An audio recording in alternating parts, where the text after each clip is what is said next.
গত 11/2/2026 তারিখে আমাদের গাছা থানাধীন ইয়াকুব আলী মার্কেট সংলগ্ন বাংলা বিস্পার messrs Shafin packaging and printing private limited নামীয় প্রতিষ্ঠানের ভিতর থেকে অনেক কম্পিউটার, টাকা পয়সা, মূল্যবান সরঞ্জামাদি তারা নিয়ে যায়।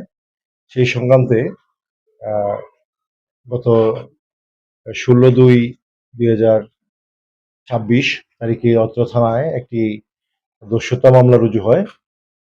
সেই মামলাটি আমরা বেশ কিছুদিন যাবতীয় আমরা চেষ্টা করছিলাম যে কে বা কাহারা এই ঘটনাটি ঘটিয়েছে। তো আমরা গত 12 তারিখ রাত্রে আমরা একটি গোপন সংবাদের ভিত্তিতে আমরা জানতে পারি যে যে দস্যুতা যারা করেছে তাদের আমরা নাম পেয়ে যাই।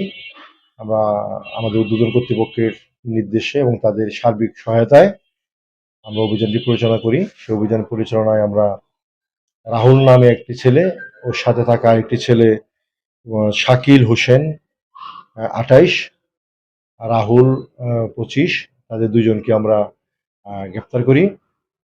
তাদের কাছ থেকে লুণ্ঠিত মালামাল, ল্যাপটপ, কম্পিউটার এগুলি ইত্যাদি উদ্ধার হয় এবং গ্রেপ্তারকালীন সময় তাদের কাছ থেকে আমরা একটি ধারালো চাকু আর একটি কাগজ কাটার চাকু, যেটি তারা ছিনতাই কাজে ব্যবহার করে থাকে প্রায় সময়, আমরা তাদের কাছে উদ্ধার করতে সক্ষম হই। পাশাপাশি কালকের অভিযানে আমরা আরও 7 জন ব্যক্তিকে গ্রেপ্তার করি। এদের মধ্যে মাদক মামলার আসামি আছে, বিভিন্ন অন্যান্য মামলার আসামি আছে, সন্দেহজনক আসামি আছে। মোট 9 জন আসামিকে আমরা গ্রেপ্তার করি। তার মধ্যে 2 জন দস্যুতা কাজে সরাসরি যারা যুক্ত ছিল তাদেরকে আমরা গ্রেপ্তার করতে সক্ষম হয়েছি।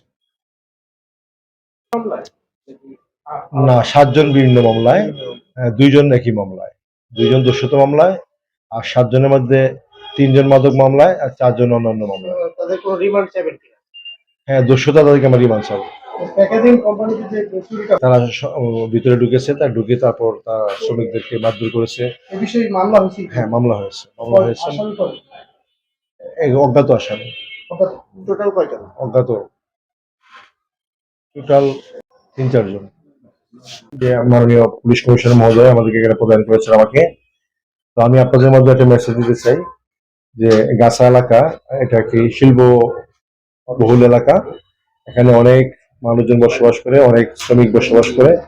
আপনারা জানেন এই দিক দিয়ে আমাদের এশিয়ান হাইওয়ে প্রবাহিত হয়েছে, পাশাপাশি ঢাকার সংযোগ সড়ক, প্রচুর গাড়ি চলাফেরা করে। এখানে ছিনতাই এবং মাদক চিন্তাই হয়, প্রায় চিন্তাই হয়, এখানে ঘটনা ঘটে। তো আমার কথা হল, মেসেজ হলো এটাই যে কোনো চিন্তাই এলাকায় হবে না। তার জন্য আমার অফিসার এবং আমরা টিম গাজীপুর আমরা সর্বদা প্রস্তুত আছি।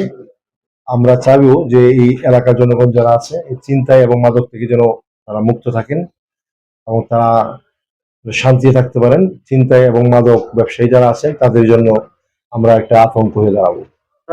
আমরা চেষ্টা করব যে এলাকা থেকে মাদক কন্ট্রোল করতে, মাদক নিয়ন্ত্রণ করতে, পাশাপাশি চিন্তাই যেন না হয়, মানুষজন নির্বিঘ্নে চলাফেরা করতে পারে, টাকা পয়সা নিয়ে ঈদে ঘরমুখী মানুষজন শান্তি শৃঙ্খলাভাবে ফিরতে পারে। আমরা সর্বাত্মক চেষ্টা করব।